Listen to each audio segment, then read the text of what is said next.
Halo Sobat Hijau, bertemu lagi kembali dengan saya Dea Rizkita yang hari ini tentunya akan memandu sesi bincang-bincang yang luar biasa bersama dengan para CEO perusahaan dalam CEO Forum Green Leadership. Penilaian kandidat proper emas tahun 2023, Extraordinary Turns Around.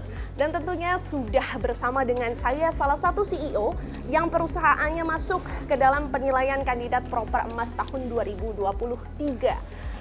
Wanita yang sangat berprestasi karena baru saja diumumkan menjadi 100 wanita berpengaruh di dunia. Selamat datang kepada Ibu Nike Widiawati. Apa kabar Ibu? Baik, selaku Direktur Utama PT Pertamina Persero. Ya. Pertama-tama saya ucapkan selamat Ibu karena makasih. ketiga kalinya, betul Ibu? Keempat kalinya Sobat Hijau, kurang satu. Sebelum kita mulai ngobrol Ibu, boleh nggak Bu ceritakan kira-kira apa perasaannya keempat kali nih menjadi wanita berpengaruh di dunia? Ya, tentunya senang dan bersyukur ya. Tapi ini kan juga sama ujian, karena begitu kita di level ini kita harus bisa mempertahankan, menaikkan lagi. Tapi yang saya sangat percaya ini bukan prestasi saya sendiri, ya. Tapi ini adalah kerja sama tim seluruh Pertamina Group dan juga pemerintah, ya semua elemen, semua stakeholdernya Pertamina yang membuat Pertamina kemudian tahun lalu bisa mencetak revenue dan juga laba yang tertinggi sepanjang sejarah. Dan bukan hanya itu, ESG performance kita juga yang terbaik. Hari ini kita nomor 1 di subsektor untuk integrated oil and gas.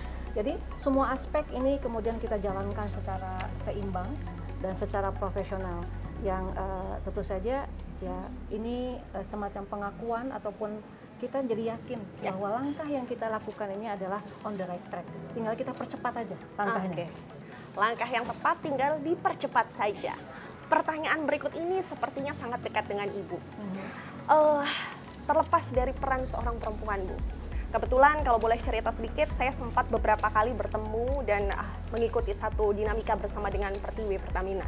Artinya Pertamina punya peranan aktif dalam membangun kesempatan bagi para perempuan berkarir.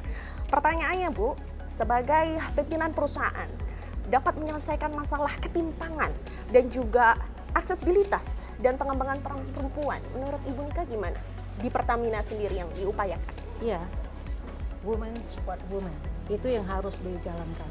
Jadi kita memang harus memberikan kesempatan yang sama. Kesempatan yang sama, karena perempuan tidak perlu diutamakan. Berikan kesempatan yang sama sudah lebih dari cukup. Dan kita berikan itu semua, jadi kita punya target. Kalau targetnya adalah by the money one plus BOD tentunya, top management itu kita punya porsi yang ditargetkan. Hari ini itu mencapai 19%, tahun depan kita naikkan lagi 22%, di holding sendiri kan sepertiganya, 2 orang dari 6 orang. Jadi itu pertama, kita ada penetapan target yang jelas mengenai ini. Yang kedua adalah kita berikan alatnya, caranya, bantuannya. Salah satunya adalah dengan komunitas Pertiwi, di mana kita berikan berbagai program, ya, ada program mentoring, coaching, dan juga beberapa program khusus untuk mengakselerasi. Karena kalau saya sih yakin perempuan itu lebih hebat. Karena kita multitasking. Setuju. Ya kan? Nah, jadi tinggal kita berikan keberpihakan itu, membuka seluas-luasnya. Walaupun Pertamina adalah male dominated, masculine industry, tapi kita harus buktikan bahwa bisa kok talent dari Pertamina ini, yang woman talent ini bisa naik ke level berikutnya. Itu di sisi Pertamina. Yang kedua, dari sisi lingkungan yang kita kelola, kita punya juga mandat atau tanggung jawab untuk mengembangkan UMKM. Ya. Maka saya pun kemudian menetapkan porsi perempuan dalam UMKM tersebut. Oke. Gitu ya. Jadi ini harus ada targetnya untuk mencapai ke level itu. Hari ini ada 22.000 UMKM perempuan yang kita bina, dan kita bertahap kita akan naikkan kelasnya supaya bisa go global. Jadi tiap tahun kita punya target itu. Inclusivity bukan hanya untuk perempuan tapi juga untuk yang difabel atau kita sebut sobat istimewa. Kita berikan juga ada UMKM untuk sobat istimewa yang baik itu sebagai pengusahanya ataupun yang menyerap tenaga kerjanya ya, sebagai pekerjaan di situ. Jadi kita itu dari sisi UMKM supaya kemudian para perempuan ini kita berdayakan, posisinya adalah untuk meningkatkan ekonomi rumah tangganya Karena dengan perempuan atau ibu bekerja, maka anak-anaknya dididik. Ya. Untuk dia pun punya confidence level untuk menjadi wanita mandiri. Ya, walaupun di rumah kita tetap adalah makmum, tapi kita juga harus memberikan kontribusi ya untuk memberikan contoh kepada anak-anak. Itu yang kedua. Yang ketiga, bagaimana dengan ibu-ibu lain di daerah? Maka Pertamina punya program Desa Energi Berdikari, yang sebagian besar yang kita libatkan adalah ibu-ibu, ya. Karena ibu-ibu ini kan harus memanage tuh biaya-biaya sehari-hari. Iya. Nah, bagaimana kemudian kita edukasi, kita libatkan, kita berikan bantuan untuk menggunakan energi bersih yang ada di lingkungannya. Dari sampah, dari PLTS, dari microhydro yang bisa membuat mereka lebih mandiri. Ya, jadi di sini itu tentu di situ ada penyerapan tenaga kerja, ada ekonomi yang berjalan. Jadi ada di situ usaha tambak udang gitu ya. Itu macet karena airnya nggak ada.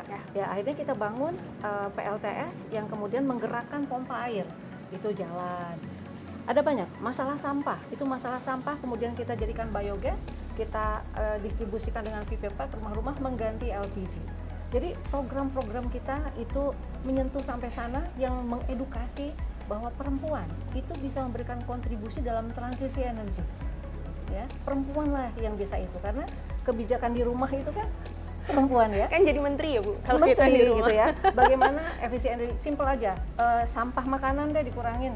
Ya, makan secukupnya, masak secukupnya, itu kan decision di kita. Ya. Jadi edukasi kepada perempuan ini penting. Jadi oleh karena itu bukan hanya keberpihakan untuk Pertiwi Pertamina atau pekerja perempuan, tapi juga UMKM kita berikan edukasi dan juga berikan kesempatan yang sama juga masyarakat dalam bentuk program Desa Energi Berdikari dan program-program lain.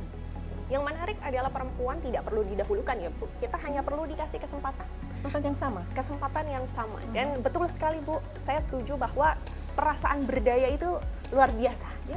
Bukan hanya harus mungkin tenang Sobat Hijau, nggak harus jadi 100 wanita berpengaruh di dunia, enggak. Paling tidak kita bisa berkarya dan berdaya di bidang kita masing-masing. Ya, betul, begitu. Betul.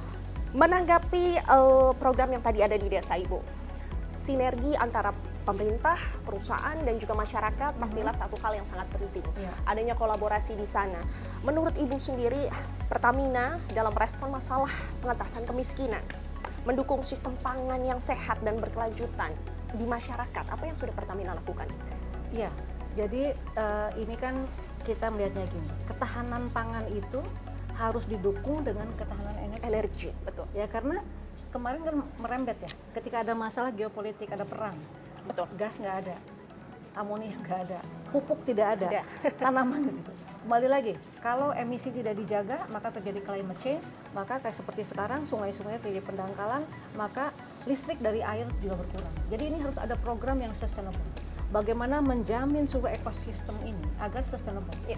Nah, dengan adanya supply energi yang reliable ya dan sustainable, ini kemudian bisa menggerakkan ekonomi daerah, ekonomi nasional, karena ini seperti katalis. Ya. Ya, energi itu adalah katalis bagi pertumbuhan ekonomi. Jika itu dijalankan, maka ketika kita kemudian dari perusahaan, dari pemerintah menetapkan target PKDN bahwa harus ada lokal konten itu baik jasa maupun produk sekian persen, maka memaksa Mau tidak mau? nggak mau, sehingga tumbuhlah itu industri tumbuh, penyerapan tenaga kerja terjadi besar-besaran, maka pendapatan naik gitu ya, daya beli naik, inflasi turun, kesejahteraan terjadi. Awalnya selalu ditarget ya Bu ya? Iya, jadi nggak bisa kita bilang mengatakan kemiskinan, kita berikan bantuan, itu nggak sustain. Itu ya. nguapin aja jadi ya Bu? kita harus melihatnya secara ekosistem, bagaimana yang menjadi suatu sustainable ininya. Oleh karena itu kita mulai dari yang pokok dasarnya dulu gitu. Dan itu kemudian untuk itu apa yang diperlukan, melibatkan seluruh elemen. Tadi saya belum menyampaikan, selain pemerintah, masyarakat, perusahaan, vendor, supplier, itu adalah university, mahasiswa. Ya. Jadi untuk Desa Energi Berdikari ini Pertamina melibatkan university. Jadi kan ada program ini ya, Merdeka, kurikulum Merdeka. Nah, kita gunakan slot dari kurikulum Merdeka itu 6 bulan 1 tahun untuk kemudian mengajak para mahasiswa ini turun ke desa-desa di sekitar university-nya. Mereka identifikasi sumber energi apa yang bisa digunakan sehingga desa ini lebih mandiri, kemudian mereka bikin proposal. Ini kan ada di pelajaran ya, bikin proposal, business plan gitu ya. Setelah itu kita approve, mereka kemudian melakukan project execution. dengan memanage project, maka ilmu project management masuk di Masuk, situ. diterapkan. Nah, terapkan. Setelah itu kan ada mereka harus mengoperasikan, memaintain. Ini adalah program yang sustainable. Jadi tidak hanya sekedar membangun. Nanti mahasiswa-mahasiswa tahun-tahun berikutnya akan terlibat di OMM-nya ini sambil mencari lagi yang lain lagi. Jadi kenapa? Kenapa demikian? Karena kalau kita lihat 4 tantangan besar dalam kita melakukan transisi energi yang akhirnya itu akan kita takutnya kalau melakukan transisi energi dari fosil energi ke renewable, kemiskinan meningkat. Nggak boleh ya, ketimpangan membesar, itu nggak boleh juga gitu. Pangan, jadi oleh karena itu kita harus libatkan semua masyarakat. Ada 4 nih yang tantangan besar yang harus sama-sama kita. Yang pertama adalah teknologi. Kita punya resource, kita punya market, tapi kita belum menguasai teknologi. Oleh karena itu global collaboration harus dilakukan. Kita terbuka aja dengan semua perusahaan di semua negara untuk ayo datang ke Indonesia, lakukan teknologi transfer and knowledge. Itu yang pertama, teknologi. Nah di Pertamina sendiri kita ada fungsi research and technology innovation yang memang kita masuk ke transisi energi itu. Teknologi apa yang diperlukan detail sekali berdasarkan sumber daya yang dimiliki oleh Indonesia. Karena bukan hanya sekedar bertransisi, tapi jadi kita harus mandiri secara energi, ya enggak? Kan harus berasal di dalam negeri dong, supaya juga meng-create job, meng-create industri gitu ya. Selalu begitu, ini semua sama, maksudnya saling terkait satu sama lain. Jadi dengan demikian, maka transisi energi itu tidak akan membuat terjadi ketimpangan dan kemiskinan. Satu, teknologi. Yang kedua, ini adalah sumber daya. SDM. Bagaimana kita melakukan reskilling, new skill set, new specialization. Ini yang kemudian Pertamina sekarang membangun Sustainability Center yang kemudian bertransform sekarang menjadi Sustainability Academy di Pertamina University, dan kita akan bangun di IKN bekerja sama dengan beberapa global university karena kita tahu bahwa ini diperlukan ya untuk menjalankan ini. Kemudian yang ketiga, ini adalah pendanaan. Tapi banyak sih kalau pendanaan kan, ada apa namanya JETP, ada AZEX, ada banyak lah gitu ya. Yang penting ininya dulu nih ya. Nah yang keempat adalah regulatory framework atau kebijakan, peraturan. Yang saya yakin pemerintah karena dengan kebijakan energi nasional yang sudah hijau gitu ya, sehingga ini juga akan mengarah ke sana. 4 hal ini Pertamina memberikan role yang signifikan, role yang strategik untuk 4 ini, untuk mendorong gitu ya. Karena hari ini kan perusahaan energi yang terintegrasi yang dimiliki Indonesia kan hanya Pertamina. Betul. Oleh karena yang dimiliki oleh pemerintah Indonesia ya. Dan hari ini kontribusi kita terhadap produk energi untuk transportasi kan hampir 100%. Di hulu kita 68%. Jadi ya apa yang harus kita lakukan adalah harus berimpaknya bukan hanya untuk Pertamina tapi juga untuk Indonesia, karena ini menentukan tadi ya berdasarkan Undang-Undang Dasar 45 Pasal 33 kan. Kenapa tadi saya presentasi judulnya adalah Pertamina role dalam powering the prosperity gitu. Karena memang tujuannya ke sana sih ujung-ujungnya ya. Karena itu adalah mandat dasar Undang-Undang Dasar. Bukan hanya untuk kepentingan perusahaan semata, tapi untuk kepentingan negara, betul ya, Bu Mika, dan meletakkan Indonesia ini di posisi yang terbaik ya hari ini. Jadi kalau kita sekarang, saya Pertamina mendapatkan pengakuan internasional, ini sebetulnya mengangkat nama Indonesia karena kita merepresent Indonesia, membuat Indonesia bangga. Saya juga luar biasa bangga ini bisa ngobrol sama Ibu. Bu, terakhir nih ada pertanyaan.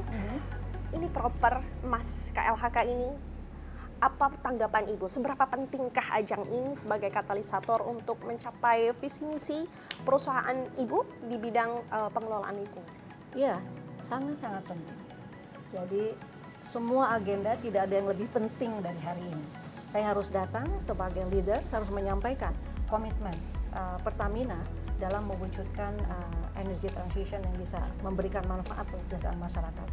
Dan kita sebetulnya mendapatkan guidance yang jelas nih dari proper ini. Kan semua ada kriteria, ada objektif, ada target yang diukur. Ini semua guidance untuk kita menuju ke arah yang lebih baik gitu ya. Proper emas artinya kita sudah memberikan kontribusi yang sustainable ya. Kan yang jadi ininya adalah future fit society yang juga sustainable gitu. Jadi ini yang kita jalankan. Dan bagi Pertamina ini bukan hanya sekedar untuk compliance, comply terhadap regulation, bukan. Sustainability itu adalah strategi utama Pertamina untuk mempertahankan, meningkatkan pertumbuhan perusahaan dan menjaga ekonomi Indonesia, pertumbuhan ekonomi. Jadi kalau orang melihat, oh ini hanya sekedar TJSL, bukan. Bagi Pertamina Sustainability adalah strategi utama untuk membesarkan perusahaan ini, untuk meningkatkan kesejahteraan masyarakat Indonesia dan menjaga ketahanan, kemandirian dan kedaulatan energinya Indonesia. Jadi itu tadi yang saya sampaikan di dalam. Baik Sobat Hijau semua dan Ibu Nika, saya ingin menyampaikan terima kasih banyak atas waktunya, tapi sebelum itu saya ingin dengar kira-kira tadi ada sinergi dari pemerintah, perusahaan, dan masyarakat. Selaku Sobat Hijau masyarakat yang menonton video ini, kira-kira apa harapan dari Ibu Nika terkait dengan kami masyarakat awam biasa, tapi turut ingin membantu juga kemajuan Indonesia? Ya, target net zero emission di 2060 ini sebetulnya yang berperan besar nih masyarakat. Betul. Karena dengan simple thing kita melihatnya seperti energi efisiensi, penghematan energi gitu. Secara global ternyata masyarakat melakukan penghematan energi itu porsinya bisa 39% terhadap penurunan greenhouse gas emission. Seberpengaruh itu. Seberpengaruh itu. Jadi dengan langkah yang kita coba atur penggunaan energi, makan jangan ada sisa-sisa, kalau ada waste kita proses gitu ya untuk pilah. Jadi sustainable living mulai dari itu dulu.